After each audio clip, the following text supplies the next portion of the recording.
Addison, politikus Inggris abad ke-17. Katanya mereka yang sudah terkorup biasanya secara alami penuh kecurigaan. Dan mereka yang secara alami selalu curiga biasanya mudah terkorup. Jadi ini dua lembaga kayaknya dua-dua ada curiga. Korup ini tidak berarti uang, Pak. Pikiran pun bisa korup. Bagaimana menurut Pak Setapi? Saya tidak punya kepentingan dengan KPK, juga tidak punya kepentingan dengan polisi, Justru itu. juga tidak punya kepentingan dengan DPR. Ya. Saya hanya mau berbicara sebagai seorang pendidik yang lulus, maaf aja, tahun 59. Jadi 53 tahun yang lalu. Pada tahun 93, ketika polisi ngomel-ngomel karena dikuasai oleh ABRI, saya satu-satunya yang minta supaya polisi keluar dari ABRI. Pada waktu itu ada seorang jenderal polisi yang saya tidak mau sebut namanya, nggak setuju. Ketika mantan Presiden Soeharto turun dan saya kemukakan itu lagi, dia bilang, saya setuju. Saya bilang, Bapak ini sebagai jenderal dulu bilang nggak setuju, kok sekarang setuju, itu bagaimana? Nah, ini saya mau ingatkan polisi, jangan terlalu memuji diri sendiri. Ada banyak surat yang saya terima yang tidak bagus tentang polisi. Ya, toh? Sebetulnya dalam kasus seperti yang sekarang ini, kasus simulator ini kan ada konflik of interest. Mestinya polisi lalu bilang, karena ada orang kita terlibat, silakan periksa, kita tidak mau periksa, supaya tidak ada tuduhan macam-macam. Jadi saya tidak heran kalau sekarang beredar di luar cerita yang nggak tahu betul apa tidak.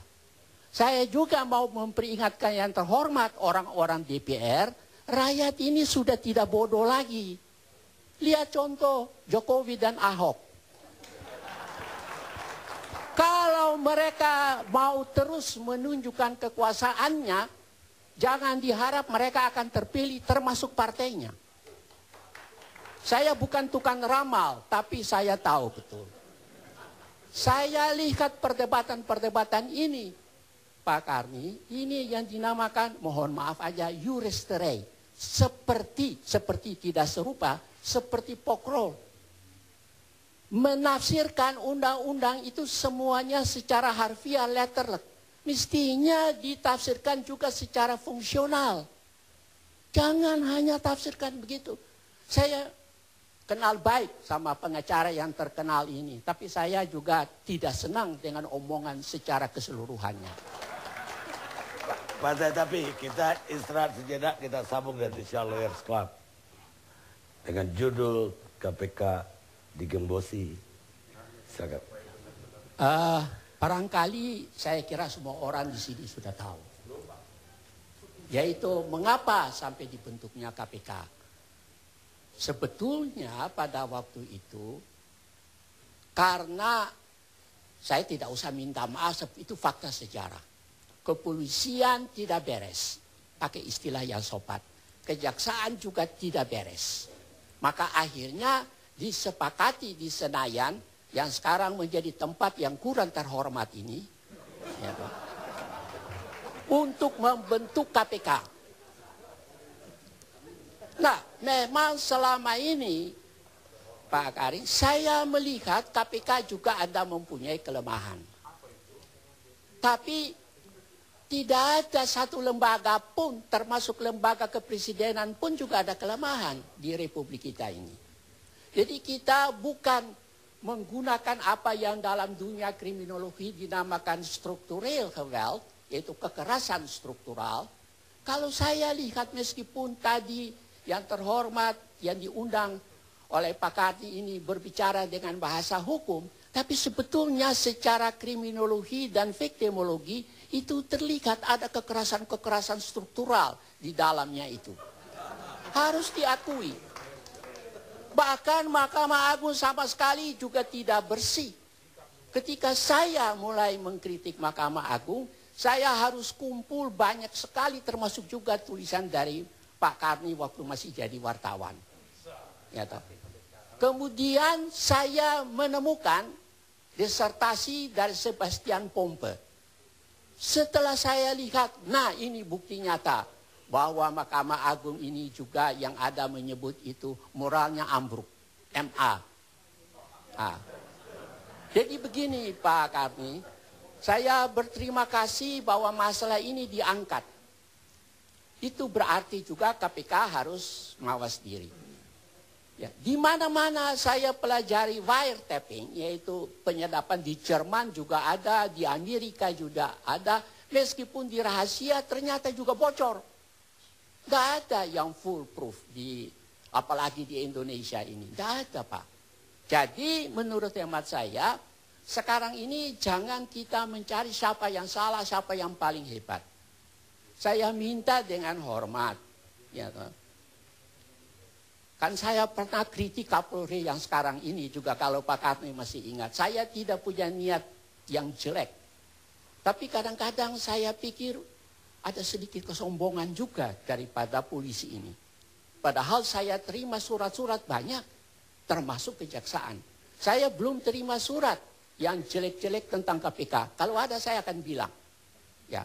Jadi menurut hemat saya berharap orang sekarang semua lihat kepada DPR. DPR ini mau apa? Jangan lupa 2 tahun lagi sudah pemilu, sudah dekat. Saya harap DPR ini jangan pandai tapi bijak. Bijak itu tidak sama dengan pandai. Ya toh. Jangan terlalu banyak retorika, tidak ada gunanya. Kalau saya dengar di luar, kalau KPK, kalau DPR itu kritik sama KPK, oh iya pantas Pak, oh terlalu KPK sudah tangkap sarentengan itu, begitu banyak itu orang-orang DPR, coba lihat. Menurut saya terakhir Pak Karni, korupsi ini menentukan kehidupan bangsa dan negara. Di mana-mana hampir tidak ada gubernur dan bupati yang luput dari korupsi. Saya punya clipping seluruhnya ini. Coba, jadi saya harap sekarang ini jangan-jangan kita berjalan akhirnya kita menemukan jalan buntu. Kalau jalan buntu dengan hanya sekedar politik pencitraan, jangan-jangan muncul seorang tokoh yang kuat. Ya. Kalau Jokowi pasti tidak. Itu orang yang bilang itu ngenyek namanya itu. Itu mulutnya perlu digosok dengan tangan pasta. Ya, Pak. Jadi menurut hemat saya sekarang ini yang paling baik, ya toh, kita semua berusaha. Saya berterima kasih bahwa ada Pak Karni punya tempat ini buat saya juga mengeluarkan masalah-masalah ini. Saya juga berbicara dengan banyak teman. Ya toh. Jadi Pak Karni tahu kalau saya setelah berbicara dari sini, saya kembali ke Surabaya, saya tanya sama rakyat, itu kalau saya ngomong tuh betul apa enggak? Mestinya begitu. Jangan pengacara bicara-bicara ya. Kata orang Belanda, wins brood men eat, wins word men spreek. Karena dibayar yang banyak, maka bicaranya tidak perlu orangnya itu salah apa tidak. Pendeknya asal bicara. Ini tidak betul. Ini yang dinamakan pengacara Dr. Jekyll and Mr. Hyde. Terima kasih. Terima kasih Pak.